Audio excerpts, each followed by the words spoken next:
Good morning viewers. आज हम discuss करेंगे कम्युनिकेशन, जो कि आपके +1 कॉमर्स का सब्जेक्ट मॉडर्न ऑफिस प्रैक्टिस का 13th लेसन है। तो सबसे पहले इसके हम देखते हैं डेफिनेशन क्या है। Communication is the exchange of ideas, facts, opinions या इमोशंस बाय 2 और मोर पर्सन्स। ये डेफिनेशन दी है न्यूमैन एंड समर ने। तो इसके अंदर मतलब क्या है कि जब भी कोई 2 या 2 से ज़्यादा पर्सन आपस में कोई बातचीत करते हैं रिगार्डिंग देयर उनके आइडियाज़ या उनके इफ़ेक्ट्स कोई या ओपिनियंस एक्सचेंज करते हैं या आपस में कोई अपने इमोशंस को शेयर करते हैं, तब उसको हम कहते हैं कम्युनिकेशन। ठीक है। तो बिजनेस के अंदर अगर देखते हैं तो इफ़ेक्टिव कम्युनिकेशन का बहुत ही एक इम्पॉर्टेंट रोल है in implementing the policies of the top authorities. कि अगर टॉप अथॉरिटीज़ की जो पॉलिसीज़ हैं प्रॉपरली हम कम्युनिकेट करेंगे लोअर स्टाफ को, तो बड़ी ईजिली वो इम्प्लीमेंट होएंगी। And also it helps to redress the grievances of employees. Similarly जैसे हम टॉप मैनेजमेंट की पॉलिसीज़ को इम्प्लीमेंट करवाते हैं, इसी तरह से जो लो मैनेजमेंट है, जो बॉटम जो हमारी फोर्स है, तो उनकी जो ग्रीवेंसीज हैं अगर उनको भी प्रॉपरली हम कम्युनिकेट करें अपने हायर अथॉरिटीज़ को, उनको प्रॉपरली रीड्रेस करें, तब हम क्या करेंगे, इसमें हमारा जो बिजनेस है बड़ा प्रॉपरली बड़ा इफ़ेक्टिवली इसमें चलेगा। तब अगर मान लो इसके उल्ट अगर इनएडिक्वेट कम्युनिकेशन होएगी, that will lead to the lose of business profits, तब वो प्रॉफिट्स को लूज करवाएगा।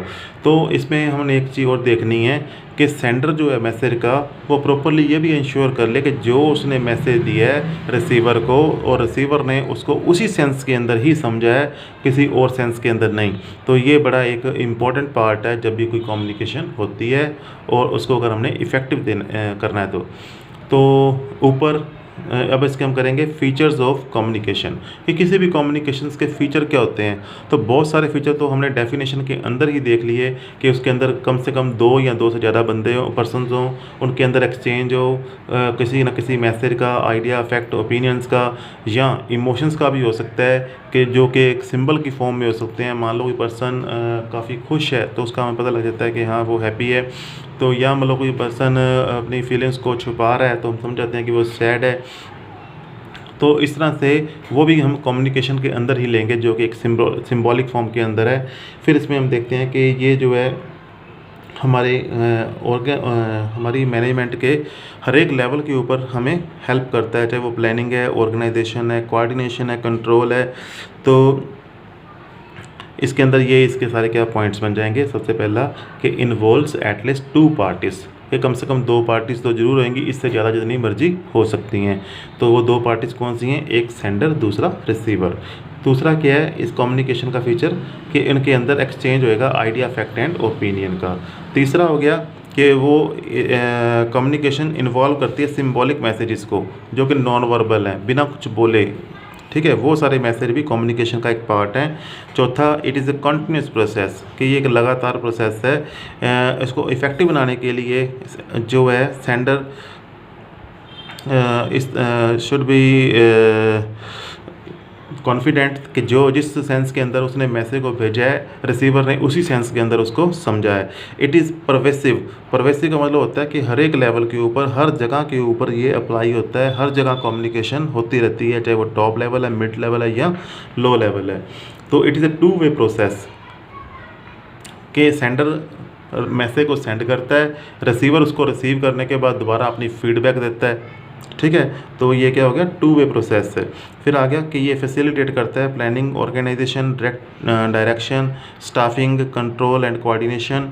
फिर 9th पार्ट है इसका, required at each level of management, कि ये हर एक लेवल के ऊपर मैनेजमेंट के इम्पॉर्टेंट है, ज़रूरी है। नेक्स्ट अब इसके अंदर हम करते हैं इसका सेकंड क्वेश्चन, जिसमें है कि इसकी इम्पोर्टेंस क्या है कम्युनिकेशन की। तो अभी हमने बताया कि कम्युनिकेशन जो है हर एक लेवल के ऊपर हमें चाहिए, चाहे वो प्लानिंग है, ऑर्गेनाइजेशन है, कंट्रोल, कोऑर्डिनेशन है। इससे के कारण ही अगर हमारी जो पॉलिसीज़ हैं अच्छी तरह से इम्प्लीमेंट की होएंगी तो हमारे जो एम्प्लॉयज़ हैं वो खुश रहेंगे और अपना काम जो है ऑर्गेनाइजेशन के गोल्स को अचीव करने के लिए काम करेंगे। ठीक है, इससे हमारे जो अच्छी कम्युनिकेशन हमें हेल्प करती है कि बाहर आउटसाइड जो हमारे इंडस्ट्री रिलेशनशिप हैं वो अच्छे बने, आउटसाइड जो हमारे अदर पार्टीज़ हैं, कंज्यूमर है, कस्टमर्स हैं, जो हमारे सप्लायर्स हैं या गवर्नमेंट है, उनके साथ में अच्छे रिलेशंस बने। इससे क्या है, जो एम्प्लॉयज़ हैं उनको मोटिवेशन मिलती रहती है, उनको जॉब की सेटिस्फेक्शन मिलती रहती है और इस तरीके से उनकी एफिशिएंसी बढ़ती है। तो ये सारे ही जो है बेनिफिट किसके हैं, कम्युनिकेशन के। बट साथ के साथ इसको हम ये मान के चलेंगे कि it should be effective communication. ठीक है, इफ़ेक्टिव का मतलब है कि वो कम से कम शब्दों के अंदर दूसरों को समझाया जा सके और जो रिसीवर है वो उसको उसी सेंस के अंदर समझ ले। तो इसके अंदर पहली एडवांटेज हमें क्या है, planning and implementing the policies. तो इफ़ेक्टिव कम्युनिकेशन हेल्प करती है इन डिज़ाइनिंग द बेस्ट प्लान्स, कि ये डिज़ाइन करने में भी हेल्प करती है और उसके बाद उसको इम्प्लीमेंटेशन करवाने के अंदर भी हेल्प करती है। दूसरा है कोऑर्डिनेशन, कि इफ़ेक्टिव कम्युनिकेशन जो है हमें हर एक चीज़ के अंदर कोऑर्डिनेशन करवाएगी, चाहे वो human and non human resources हैं, चाहे वो इंटरनल और एक्सटर्नल एनवायरनमेंट के रिसोर्सेज हैं, चाहे वो हमारे इंडिविजुअल गोल्स हैं या ऑर्गेनाइजेशनल गोल्स हैं, उन सभी के बीच में आपस में एक कोऑर्डिनेशन बनाती है। ठीक है, तो उससे क्या है, हमें सक्सेस मिलता है। फिर तीसरा आ गया हेल्दी इंडस्ट्रियल रिलेशनशिप्स। इससे क्या है कि effective communication bring trade unions and managers closer and develop understanding. इससे क्या है कि जो मैनेजर और ट्रेड यूनियंस के बीच में विवाद कम से कम होएंगे, आपस में अगर उनकी इफ़ेक्टिव कम्युनिकेशन होएगी, वो एक दूसरे की जो प्रॉब्लम्स हैं अगर उनको समझेंगे तो। फिर आगे क्या है, मोटिवेशन टू वर्क। एम्प्लॉयज़ को जो नीड है, अगर उनको हम प्रॉपरली हम कम्युनिकेट करते हैं हायर पर्सनल्स को, हायर अथॉरिटीज़ को, और उनको हम रिड्रेस कर सकें, उनको हम रिजॉल्व कर सकें, तब हमेशा उनको क्या है कि मोटिवेशन मिलती रहेगी, उनको जॉब सेटिस्फेक्शन मिलती रहेगी। कि इफ़ेक्टिव कम्युनिकेशन जो है उनके कारण उनके अंदर एक फेथ, एक ट्रस्ट, एक कॉन्फिडेंस क्रिएट होता है आपस में वर्कर्स और मैनेजर्स के बीच में। फिर आ गया इम्प्रूव द एफिशिएंसी। तो ये जो ऊपर हमने 3-4 काम किए कि मोटिवेशन मिली है, जॉब सेटिस्फेक्शन मिलती है, इससे एम्प्लॉई ऑटोमेटिकली सारा अपना जो जोर है लगा देगा ऑर्गेनाइजेशन के गोल को अचीव करने के लिए, तो उसकी एफिशिएंसी भी क्या हो जाएगी, बहुत ज़्यादा। इससे क्या है, हेल्दी एक्सटर्नल रिलेशनशिप्स भी बनेंगे। नेक्स्ट पॉइंट के अंदर देखो कि good communication create good relation between the office and government, suppliers and customers. कि जो बाहर की ये पार्टीज़ हैं, सप्लायर्स, कस्टमर और गवर्नमेंट, इनसे अच्छे रिलेशनशिप्स बनते हैं। फिर इफ़ेक्टिव लीडरशिप। इफ़ेक्टिव कम्युनिकेशन जो है ये अपने वर्कर्स को इंस्पायर करती है ताकि ऑर्गेनाइजेशंस के गोल को हम अचीव कर सकें। ठीक है, अगर वो कम्युनिकेशन इफ़ेक्टिव होएगी तो वर्कर बहुत जल्दी उनको सुन के इंस्पायर होएंगे। फिर फैसिलिटेट करता है कंट्रोल को। हमें पता है कंट्रोल शब्द को हम पहले भी कई जगह सुन चुके हैं। कंट्रोल का मतलब ऐसे हम लेके चलते हैं इसमें कि पहले हमने कोई स्टैंडर्ड फिक्स किए हैं काम करने के, फिर हम एक्चुअल परफॉर्मेंस चेक करते हैं, दोनों को कंपेयर करते हैं। अगर हमारी एक्चुअल परफॉर्मेंस कम है स्टैंडर्ड से, तब हम उस वेरिएंस को सुधारने के लिए वर्क करते हैं। ठीक है, we know that control is exercised by setting the standards, then comparing the actual performance, और उस वेरिएंस के लिए फिर हम इफ़ेक्टिव मेथड लेके आते हैं। अगर हमारी कम्युनिकेशन इफ़ेक्टिव होएगी तो अवेयर करेगी वो वर्कर्स को कि आपके टारगेट्स इतने थे, आपने इनको अचीव नहीं किया, और अब रेगुलरली आप इनको और एफर्ट्स करके ठीक करो। अब हमारे पास आ गया कि वो कम्युनिकेशन कैसे होती है, कि टॉप से मिडल, मिडल से टॉप, या एक ही लेवल के ऊपर सारे पर्सनल्स के बीच में कैसे होती है, या एक टॉप लेवल से इकट्ठे ही चारों तरफ कैसे वो इन्फॉर्मेशन जाती है हर एक डिपार्टमेंट को। तो उसको हमने डिस्कस करने के लिए क्या किया है, एक चार्ट्स की हेल्प से नेटवर्क्स बना के हम उसको देखते हैं कि कौन कौन से टाइप्स ऑफ कम्युनिकेशन नेटवर्क्स हैं। तो आंसर क्या है, सबसे पहले चेन नेटवर्क। चेन नेटवर्क मतलब सीधी एक चेन, चाहे वो टॉप से लो पे जा रही है, चाहे वो लो से टॉप मैनेजमेंट की तरफ जा रही है। ठीक है, तो यहाँ पे इन्फॉर्मेशन जो है पास होती है स्ट्रेट अप या डाउन। तो इसके अंदर कोई लीडर होएगा जो डिसाइड करेगा कि कौन सा मैसेज कब कैसे कन्वे करना है। चाहे तो टॉप मैनेजमेंट का लीडर हो, वो नीचे भेज रहा है, या यूनियन का वो जो लीडर है वर्कर्स के यूनियन का, वो कैसे मैसेज ऊपर भेजेगा। दूसरा आ गया सर्कल नेटवर्क। तो सर्कल नेटवर्क ये ग्रेटेस्ट सेटिस्फेक्शन देने वाला एक नेटवर्क है, जिसके अंदर कोई भी जो इन्फॉर्मेशन है इक्वली शेयर की जाती है बिटवीन ऑल द मेंबर्स। तो देखो यहाँ पे हमने छोटा सा एक सर्कल बनाया है जिसके अंदर 5 मेंबर्स हमने लिए हैं, तो उनके बीच में लगातार इन्फॉर्मेशन आपस में इधर से इधर भी जा रही है, इधर से इधर भी जा रही है, ठीक है। तो it is called circle network. Next जो हमारे पास अब आ गया ये है व्हील नेटवर्क।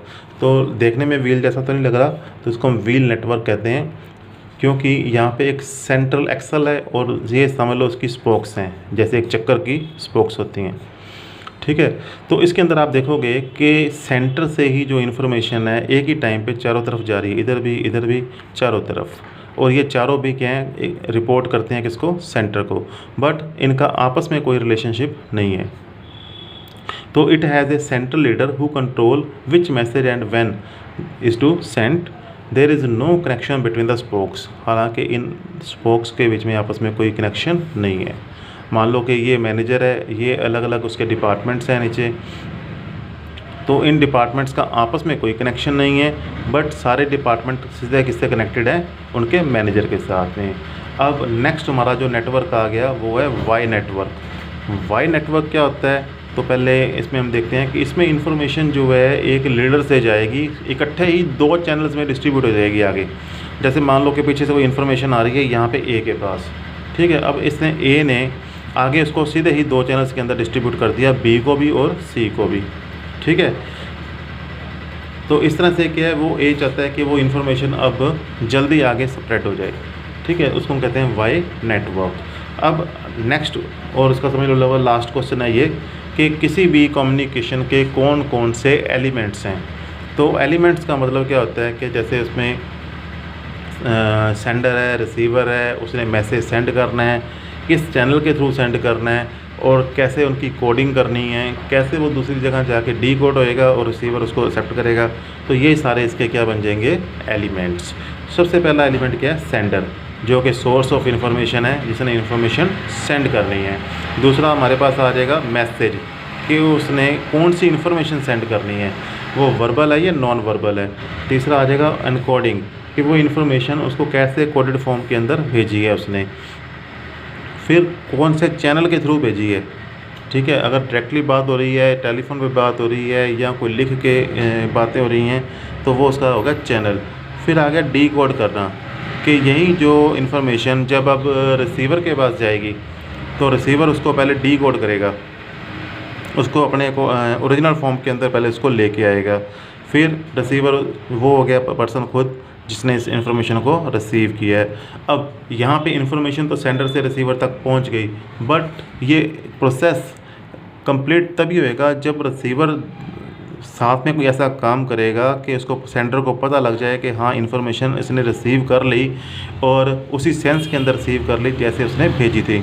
तो रिसीवर क्या उसको सेंड करता है, अगेन एक मैसेज, बैक मैसेज उसको भेजेगा, और वो मैसेज को हम कह देंगे उसकी क्या है, फीडबैक, ठीक है।